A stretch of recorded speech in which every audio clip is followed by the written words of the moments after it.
যেন স্বর্গের রাজ্যে বেগুনি রঙের ফুলের সমারোহ। ফুলে ফুলে ছেয়ে গেছে চারিদিক। বাগানের মোহনীয় পরিবেশ ঘুরে দেখতে ব্যস্ত দর্শনার্থীরা। এমন চিত্রের দেখা মিলল রাশিয়ার রাজধানী মস্কোর লাইলাক গার্ডেনে।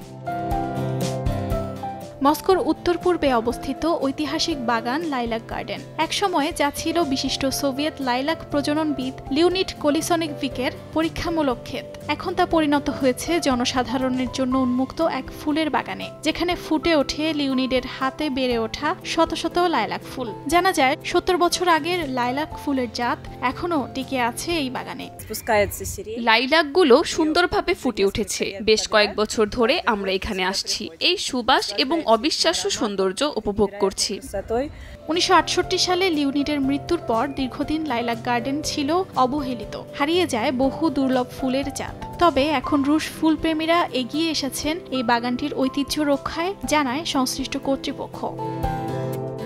অর্জিতা শেহজিন, সময় সংবাদ।